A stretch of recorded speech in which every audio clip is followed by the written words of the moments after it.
Hello friends, Pinki's cooking life চ্যানেলে আপনাদের স্বাগত। কেমন আছেন বন্ধুরা? তো আজকে নিয়ে এলাম শিং মাছ দিয়ে দেশি আলু ও টমেটো দিয়ে পাতলা ঝোল। তো দেখে নেবেন সবাই।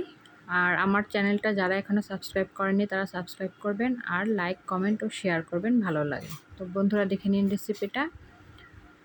আজকে আমি শিং মাছ দিয়ে রান্না করব। তো শিং মাছটা আমি ভালো করে ধুয়ে পরিষ্কার করে কেটে নিয়েছি। তো এবার আমি শিং মাছগুলো একটু হলুদ, লবণ আর একটু মরিচের গুঁড়া দিয়ে মেখে তারপর একটা কড়াইতে তেল গরম করতে দিয়ে দিয়েছি।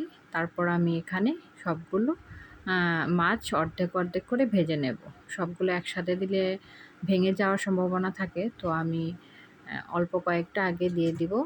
দিয়ে তেলটা ভালো করে আসতে হবে, আর খুব সাবধানে করতে হবে যেন শরীরে না ছিটে, কারণ শিং মাছটা গায়ের উপর ছিটে পড়ে। খুব সাবধানে কাজটা করতে হবে।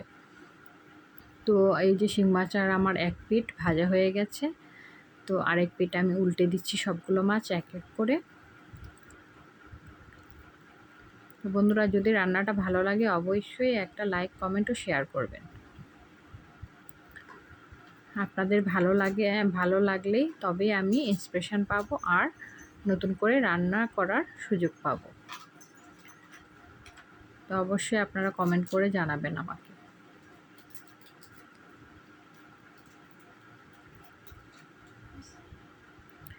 তো বন্ধুরা, আমি এই যে সবগুলো মাছ উল্টে নিয়েছি। এখন সবগুলো মাছ এক এক করে তুলে নেব।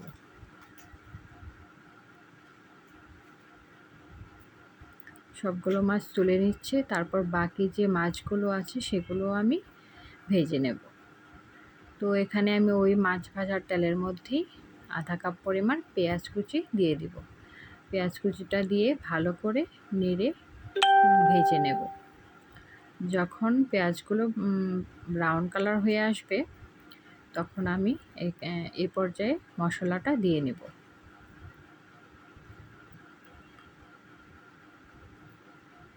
তো দেখুন আমার পেঁয়াজ ভাজাটা হয়ে গেছে অনেকটা। এ পর্যায়ে আমি 1 চামচ হলুদ গুঁড়ো ও 1 চামচ মরিচ গুঁড়ো আর 1 চামচ লবণ দিয়ে দিব। দিয়ে একটু ভালো করে ভেজে নেব।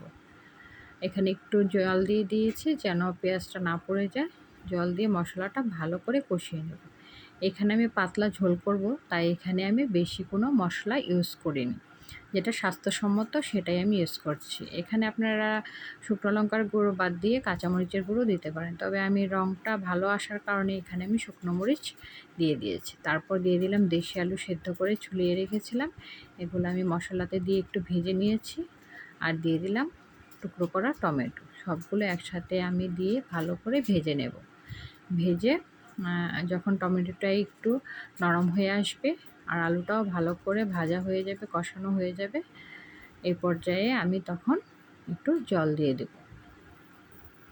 যেহেতু আমার এখানে পাতলা ঝোল হবে, সেজন্যই আমি এখানে একটু বেশি ঝোল দেব।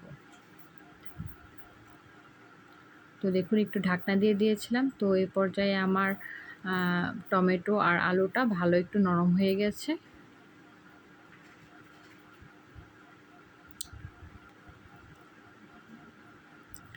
ভালো করে উল্টে পাল্টে ভাজতে হবে যেন মশলাটা ভাজা ভাজা হয়, সাথে আলু আর টমেটোটাও ভাজা ভাজা হয়।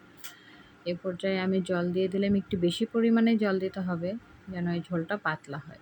ঝোলটা পাতলা হলে খেতে ভালো লাগবে, ঘন হলে একদম ভালো লাগবে না। তো দেখুন আমার ঝোলটা ফুটে উঠেছে।